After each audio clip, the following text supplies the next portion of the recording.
Howdy folks, this review is another special one as I've cut in bits of an interview I did with writer-director Lowell Dean into the spots where I normally do my segments.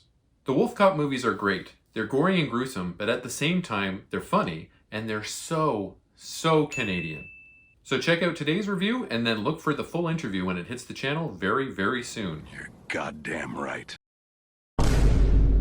Greetings friends and welcome back to the 3-Minute Horror Show. My name is Ben, your host, and I love horror movies. In fact, I watch the bad movies so that you don't have to. You're welcome.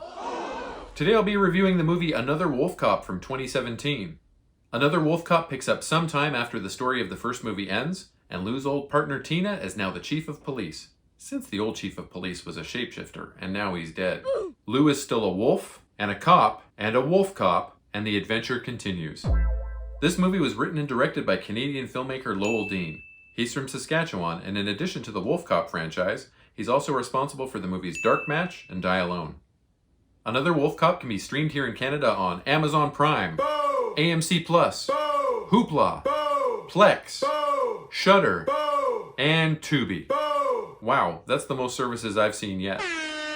We open on Wolfcop intercepting a truck full of bad guys, who are played by some of the Astron 6 dudes, which is awesome. They're carrying a chained up crate to Dark Star Brewery. Dark Star is owned by a new player in town named Sydney Swallows, played by Murdoch from the Murdoch Mysteries. He's made a huge investment in town by opening a combination brewery and hockey rink, in what I assume is a hilarious nod to the Mackenzie Brothers' Strange Brew movie from the 1980s.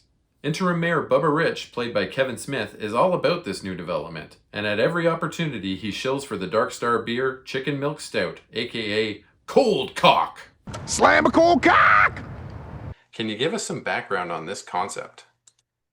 Sure. I feel like I've said this story a million times, but it's funny.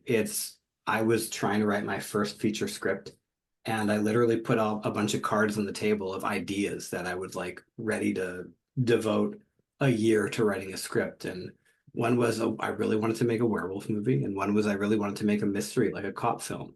And there was literally cards sitting on a table. One said werewolf, one said cop. And I was like, in frustration to one of my friends, I was like, I should just merge these and then I get the best of both worlds. And they're like, you actually should do that. This Swallows guy can't be all good though, considering he's receiving a mysterious package from some bad guys in the middle of the night, right? Wolfcop murders all the Astron 6 guys and pulls their heads off and stuff. Tina and her team of rookie cops investigate the dead guys in truck situation, and despite what the rookies think, she denies that the Wolfcop is a real thing. One of the rookies is DeVary Jacobs, who plays Alora Dannon on The Incredible Reservation Dogs. Next, Tina visits Lou to figure out why he killed those guys, and he indicates the Dark Star logo on the crate they were carrying. Lou opens up the box and discovers a bunch of green gelatin with a person shape inside. And out of the gelatin rises his buddy Willie.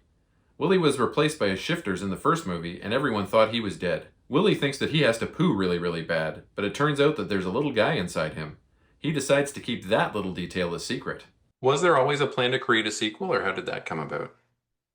I mean, we joked about it from the beginning. Like we always said, this is a franchise, and we modeled it after things like, I mean, part superhero, part the horror franchises, like the Leprechaun or Jason, where you could go anywhere, right, with it. Yeah. I always said I thought Wolfcop was evergreen, but we never believed we'd make more, like we were just like, let's not get ahead of ourselves. Let's just try and make one film.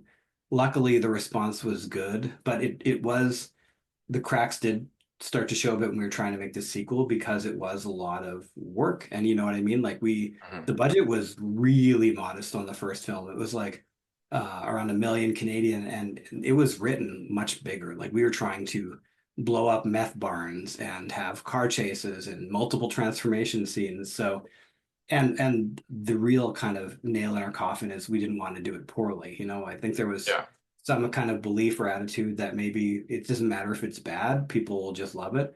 And I was like, the humor can be playful and bad, but like, I don't want to be embarrassed. I don't want to cut to cards that say shot missing if we can't afford something, So my approach was always, I want it to be playful and dumb, but I want you to, when the end credits come up, be like, that was weirdly good for something called Wolfcop, Yeah, that was our goal. Definitely. Swallow sends out a monster man named Frank to find and retrieve his missing specimen. Frank's first stop is the local strip club where he kills everyone inside. Lou goes through a very visually impressive transformation at roughly the same time that the strip club killing starts. Lou gets to the club and tries to stop Frank before being beaten into submission. Luckily, Tina is able to stop the monster, but only after losing one of her cops to the thing. But don't worry, it wasn't a Laura Dannon. Lou is in very rough shape, but luckily Willie knows just the person to nurse Lou back to health. I'm not going to give away any more spoilers, but let's just say that Garou isn't the only Lycan in this story, and the other were-creature also has access to moon dust. Willie's little guy is a lot more dangerous than you might think, and Swallows, along with his sidekick Number 2, and the rink organist, Organo, played by Lawrence Gowan, have nefarious plans for the town. There's another big nod to the Mackenzie Brothers' Strange Brew film, as well as a tribute to the movie Slapshot at the climax. Canadians rejoice. This movie was a lot of fun, even more so than the first movie, which is impressive because it was a lot of fun too. I'm consistently impressed with the quality of the effects that this team can come up with despite having a very low budget. Not to mention the fact that they're all practical. We get an MCU-style place card at the end of this movie promising that Wolfcop will be back, so let's hope that that happens sooner rather than later. Yes. You can't go wrong with this movie. I rate Another Wolfcop 8 out of 10. I'd like to take this time to thank Lowell Dean again for appearing on my small YouTube channel. Lowell, I very much appreciate you giving up some of your time to sit down and chat with me. As always, a link to my letterboxd will appear in the video's description. Please leave me a like, comment, and subscribe as it really does boost my engagement and helps my channel grow. Smell you later, nerds. How many people have died in the last, 10 minutes?